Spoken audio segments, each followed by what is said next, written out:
তো আমি এখানটা মুসলিম সমাজ, সত্যি কথা বলতে মুসলিম সমাধি বলতে যেতে চাইনি, কিন্তু না গেলে বিশাল বড় একটা মিস হয়ে যেত।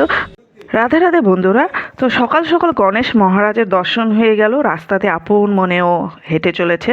তো আমাদের সকালটা হয়েছিল অনেকক্ষণ আগেই, 4:30টার সময় আমরা উঠেছিলাম, কারণ মন্দিরে গিয়েছিলাম, আরতি হচ্ছিল। তো আমরা মন্দিরে গিয়ে আসার পর এই গণেশ মহারাজের দর্শন। তো আর একটা কথা আমি যেটা বলতে চাই, না বললেই হয় না, তোমরা কেউ স্লিপলেস ড্রেস পরে যাবে না। আর আমি সেই ভুলটাই করেছিলাম। আর জুতো, মোবাইল এগুলো নিয়ে মন্দিরে প্রবেশ করতে দেয় না, বাইরেই রাখতে হয়, বাইরের জায়গা আছে সেখানটায় পয়সা দিয়ে রাখতে হয়। আর বিশেষ করে কোনো রকম নেশাজাতীয় দ্রব্য নিয়ে প্রবেশ করাটাও নিষেধ। তো আমরা সকাল সকাল এটা এখন বাজে 8টা। তো আমরা হচ্ছিল ফ্রেশ ট্রেশ হয়ে আমরা বেরিয়ে পড়লাম, কারণ মায়াপুর আজকে দর্শন করব। আর কালকে সকালবেলা আমরা চেক আউট করবো, 9টার সময় চেক আউট করবো। চেক আউট করে নবদ্বীপে যাব, নবদ্বীপ দর্শন করার জন্য। তো আজকে আমরা মায়াপুরে দ্বিতীয় দিন সকাল। তো সকালে রাস্তাটা, ভবনের সামনে রাস্তাটা জাস্ট এরকম ছিল, মানে মনোরম পরিবেশ। সবাই এসে আরাম করে বসে আছে, গল্প করছে, প্রকৃতির যে আবহাওয়া সেটা উপভোগ করছে। আর আমরা বেরিয়ে যাচ্ছি মায়াপুর আজকে দর্শন করব বলে, রাস্তা দিয়ে বেরিয়ে যাচ্ছি। তো এটা ভবনের সামনের রাস্তাটা। আজকে আমাদের মায়াপুরে ছিল দ্বিতীয় দিন, দেখতে দেখতে একটা রাতও হয়ে গেল। অনেক দিন ধরে অপেক্ষা করছিলাম মায়াপুর দর্শন করব দর্শন করব। এই দেখো, দেখতে দেখতে একটা রাত কেটেও গেল। মানে কোন দিক দিয়ে টাইম চলে যায় বোঝাই যায় না। এত সুন্দর জায়গায় এসে না, মানে কি বলবো আর, মানে মনে হয় এখানটায় থেকেই যাই। আর চিন্তা করে এখানকার যারা রয়েছে তাদের কত ভাগ্যবান। আস্তে বেরিয়ে যাওয়ার পর আমরা টোটো পেয়ে গেলাম। টোটোর সঙ্গে কথাবার্তা বলে ও আমাদের এই এই মন্দির দর্শন করাবে দেখাচ্ছিল চার্ট পেপারে। এই মন্দির দর্শন করাবে, 400 টাকা চেয়েছিল, আমরা দামাদামি করে 300 টাকা করে নিয়েছিলাম। এটা ছিল মন্দিরের পেছনের রাস্তাটা। রাস্তা দিয়ে বেরিয়ে আমরা মেন রাস্তা উঠে পড়লাম। উঠে এখানটা আরেকটা মন্দির দর্শন করলাম। এখানে মা গোসাই আমাদেরকে তিলক পরাতে এসেছিল। তো আমরা 4জন মিলে তিলক পরিয়েছিলাম, 20 টাকা দিয়েছিলাম, 4জনের 20 টাকা নিয়েছিল। তারপর আমরা মন্দির দর্শন করতে ঢুকে পড়লাম। এইখানটা পুরোহিত মশাই যেটা বলল যে স্বয়ং দেবাদিদেব মহাদেব এসেছিল নিমাই মহাপ্রভুকে দর্শন করার জন্য, এই স্থানে এসেছিল। তো আমরা এই মন্দির দর্শন করার পর স্বয়ং শিব পার্বতী বসে আছে এবং একটি শিবলিঙ্গ আছে, অপূর্ব দেখতে, অপূর্ব করেছি। ওখান থেকে বেরিয়ে পড়ো। তো আমরা তারপর আমাদের খিদে পেয়ে গিয়েছিল, কারণ সকালের খাবার হয়নি। তো এখানে ছিল 3টে লুচি ছিল আর সবজি ছিল, 20 টাকা করে প্লেট নিয়েছিল। খাওয়া দাওয়া করার পর আমরা বেরিয়ে গেলাম আর একটা মন্দির দেখার জন্য। এখানে মন্দিরের সামনে টোটোওয়ালা বললো যে তোমরা জুতো এই টোটোর মধ্যে রেখে মন্দির দর্শন করে আসো। তো আমরা টোটোর মধ্যে জুতো রেখে মন্দির দর্শন করতে ঢুকে গেলাম। মন্দির দর্শন করতে আমরা ঢুকে পড়লাম। তার সবচেয়ে দুঃখের একটা বিষয় যেটা হলো, কোনো মন্দিরের ভেতরে মোবাইল অ্যালাউ ছিল না। আমরা কোনো মন্দিরের ভেতরে কোনো রকমভাবে মোবাইলে ফটো শ্যুট করা, ভিডিও করা সব রকমভাবে ওরা নিষেধ করে দিয়েছিল। তো আমরা মন্দিরের ভেতরের কিছু মানে ফটো তুলতে পারিনি বা ভিডিও করতে পারিনি, যতটুকু করেছি বাইরের থেকে করেছি। তো যাই হোক, এটা নিম গাছ ছিল, নিম গাছের এখানটা আমরা প্রণাম টনাম করে, এই নিম গাছটার পেছনেই ছিল গোশালা। এখানে হলো একটা গরু আমাদের দেখে এগিয়ে এসেছিল খাওয়ার জন্য, কিছু খাওয়ার জন্য, কিন্তু খাওয়ার তো নিয়ে যায়নি, আমার কাছে ছিল প্রসাদ, সেটুকু ওকে খাইয়ে দিলাম, তুমিও খাও আমরাও খাই, তাই না? তো আমরা এখান থেকে বেরিয়ে পড়লাম, আর একটা মন্দির দর্শন করেছি। ওখান থেকে বেরিয়ে পড়ার পর আরেকটা মন্দির আমরা দর্শন করতে ঢুকে গেলাম। এখানটাও সেম কেস, কোনো রকমের ফটো তোলা যাবে না, ওরা লিখে রেখেছে। তো এখানটা হলো দর্শন করার পর আমরা আর একটা মন্দির তারপর দর্শন করতে বেরিয়ে পড়লাম। আর একটা মন্দির দর্শন করতে বেরিয়ে যাওয়ার পর আমরা হলো এই মন্দিরের সামনেটা ছিল জাস্ট এরকম, মানে দারুণ দারুণ, মানে না দেখলে বিশ্বাস করা যায় না। এত সুন্দর সুন্দর মন্দির, এত সুন্দর সুন্দর প্রতিমা, আর এত সুন্দর সুন্দর মন্দির, মানে চোখ জুড়িয়ে যায় দেখলে, দর্শন করলে চোখ মানে জাস্ট মানে জীবন সার্থক হয়ে গেল, এত ভালো লাগে। মানে ওখানেই থেকে যাই, বাড়ির চিন্তা ভাবনা কাজকর্ম কিছুই আর মনে থাকে না, এতটাই ভালো লাগে আর মনটা এতটাই শান্তি লাগে। কোনো দিন যদি তোমরা সময় পাও যেও। তো এই মন্দিরে ছিল শ্যামকুণ্ড। তো শ্যামকুণ্ডতে নামার সময় আমাকে কী আর কুণ্ড দেখবো, যাই হোক ওখানেই আমি দাঁড়িয়েছিলাম। তারপর দেখা গেলাম না, অনেক মাছ ছিল। তো কুণ্ডতে আমরা নেমে পড়লাম, আর না মাছগুলো এত কাছে কাছে ছিল, মানে তুমি সিঁড়ির থেকে হাত বাড়ালেই তুমি মাছ ধরতে পারবে, এতটা কাছে কাছে ছিল। আর এতটাই বড় ছিল। তো মাছের খাবার এখানে রেখেছিল, আমরা নেইনি। তো ওখানে সবাই মাছেদের জন্য খাবার দিচ্ছিল এবং আমার মেয়ে বলছিল মা আমিও মাছকে খাওয়াবো। তো আমার কাছে ছিল ওই যে বললাম প্রসাদ, তো প্রসাদগুলোই মাছকেও দিয়ে দিলাম। ওরা খাচ্ছিল। এখানে দেখা যাচ্ছিল ও যে অনেক বড় বড় মাছ এখানে, আর অনেকেই পয়সা ছিটিয়ে দিয়েছে নদীর মধ্যে। আর এখানটা একটা জিনিসে নিষেধ ছিল, কেউ এই পুষ্কুমিতে তোমরা কেউ পা দেবে না, পায়ে পা দেওয়া যাবে না। তো যাই হোক আমরা দূরে প্রণাম করে জল টল ছিটিয়ে প্রণাম করে বেরিয়ে গেলাম। বেরিয়ে যাওয়ার পর আরেকটা মন্দির দেখলাম। এখানে আরেকটা মন্দির দেখে নেওয়া, এখানে আরেকটা মন্দির দেখলাম। এখানে ছিল এই মন্দিরটা, এই ঠাকুরটার সামনেই ছিল একটা নিম গাছ। নিম গাছের নিচে কতক্ষণ আমরা রেস্ট করে তারপর ঠাকুর প্রণাম করে তারপর বেরিয়ে গেলাম। এটা ছিল রাধাকুণ্ড, এটা শ্যামকুণ্ড, এটা ছিল রাধাকুণ্ড। এই রাধাকুণ্ড একই ব্যাপার, জলের মধ্যে পা দেওয়া যাবে। এখানটাও সামনের দিকেই মাছগুলো ছিল। মাছগুলো এত ভালো লাগছিল দেখতে, আর খাবার দিচ্ছিলাম দেখে ওরা কি সুন্দর খাচ্ছিল, মানে খুব সুন্দর লাগছিল দেখতে। এখানে অনেক ছোট ছোট মাছ আছে, এই যে মাছগুলো দেখাই যাচ্ছে, অনেক বড় বড় মাছ আছে এবং অনেক ছোট ছোট মাছ আছে। এখান থেকে উঠে পড়লাম আমরা। উঠে যাওয়ার পর এখানে দেখলাম গোবর্ধন পর্বত। তো গোবর্ধন পর্বতের সামনে অনেকেই মালা দিচ্ছিল, পরিক্রমা করছিল। তো গোবর্ধন পর্বতকে দেখলে বলে পরিক্রমা করতে হয়, তো আমরাও 3বার পরিক্রমা করে নিলাম। সবাই গোবর্ধন পর্বতের চারিদিক দিয়ে সবাই পরিক্রমা করছিল, তাদের সাথে সাথে আমরাও গোবর্ধন পর্বতে পরিক্রমা করে নিলাম। তো গোবর্ধন পর্বত পরিক্রমা করার পর আমরা বেরিয়ে গেলাম আর একটা মন্দির দর্শন করার জন্য।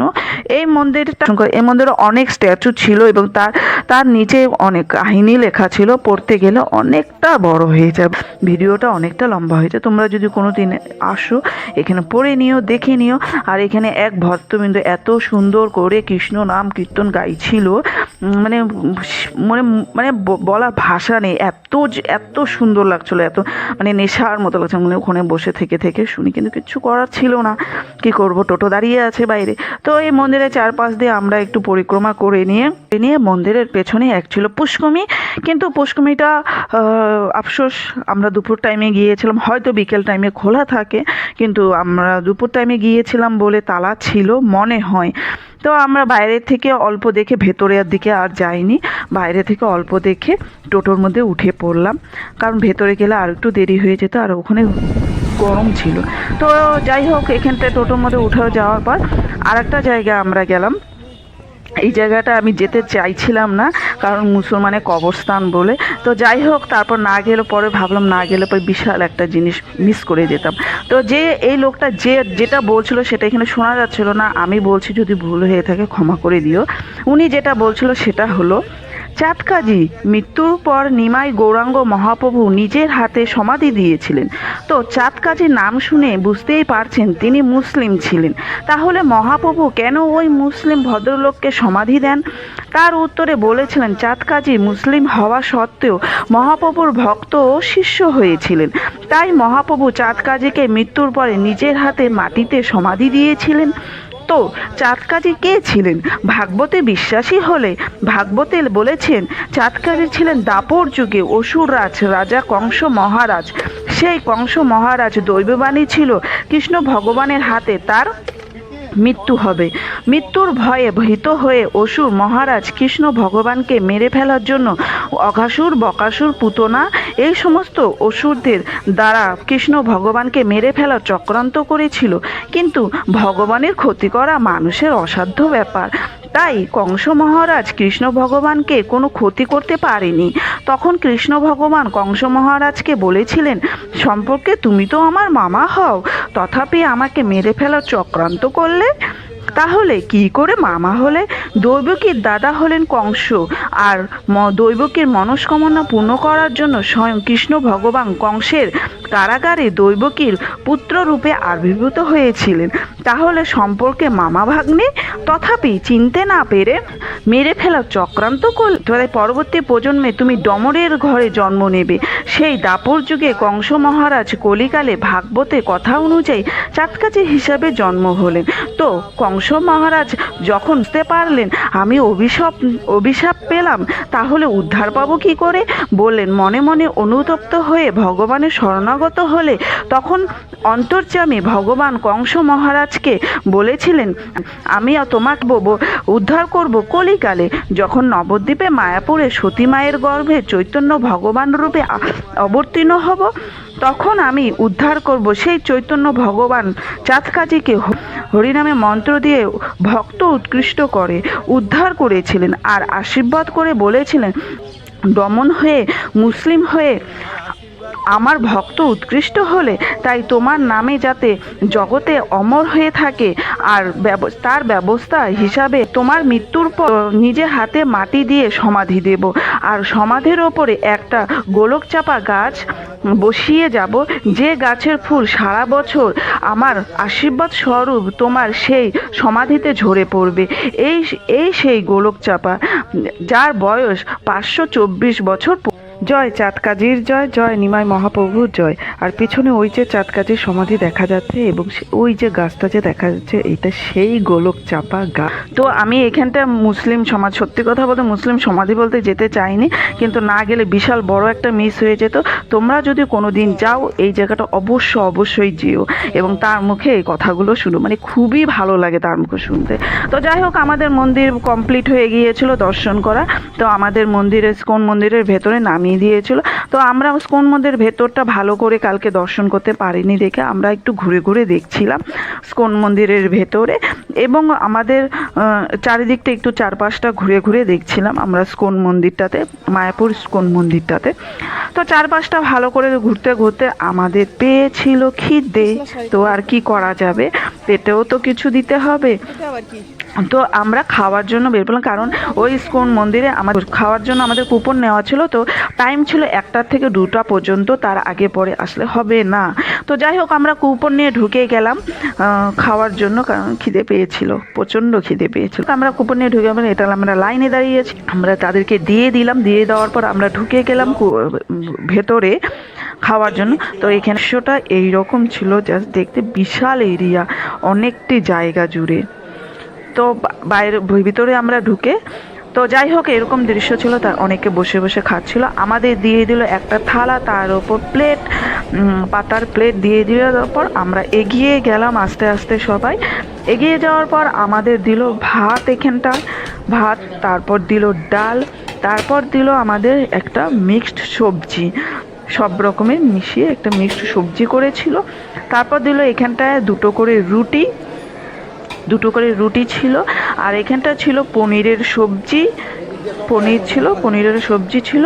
আর এখানে ছিল মিষ্টি কুমড়ো, যে আছে মিষ্টি কুমড়োর পকোড়া ছিল, একটা ছোট্ট বাটি দিয়ে দিল, তার মধ্যে পায়েস দিয়ে দিল। এবং এই প্লেটটার দাম নিয়েছিল 80 টাকা পার প্লেট।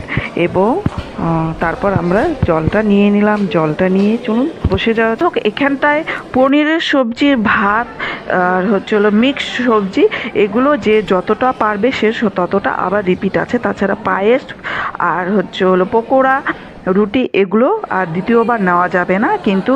আর পনিরের সবজি আর মিক্সড সবজি আর ডাল, এগুলো যে যত খেতে পারবে তত নিতে পারবে। যাই হোক, খেয়ে দিয়ে আমরা বেরিয়ে পড়লাম, জুতো বাইরে ছিল, জুতো পরে বেরিয়ে পড়লাম। মন্দিরটা আবার ঘুরতে ঘুরতে আমরা প্রচণ্ড টায়ার্ড হয়ে গিয়েছিলাম, রুমে এসে পড়েছি।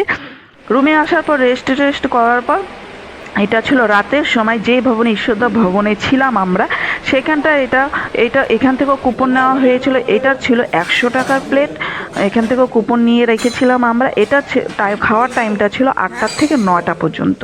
তো 8টা থেকে 9টা পর্যন্ত আমরা ঢুকে গেলাম খাওয়ার জন্য। তো আমরা এখানে ঢুকে খাওয়ার জন্য ওয়েট করছিলাম, তারা থালা সাজাচ্ছিল। তো আমাদের এখানে থালা, আমরা বসেই আছি, আমরা 3 জন ছিলাম, আরও 2 জন এক্সট্রা বসেছিল। তো আমাদের এখানে দিয়েছিল, তো আমাদের প্লেটে ছিল রুটি, পাঁপড়, পকোড়া, একটা মিক্স সবজি, ডাল, মিষ্টি, আর হচ্ছে হলো এগুলো আবার রিপিট নেওয়া যাবে। তো আমরা খেয়ে নিই। তো বাই বাই, দেখা হচ্ছে নেক্সট ভিডিওতে। তো আমরা খেয়ে নিচ্ছি।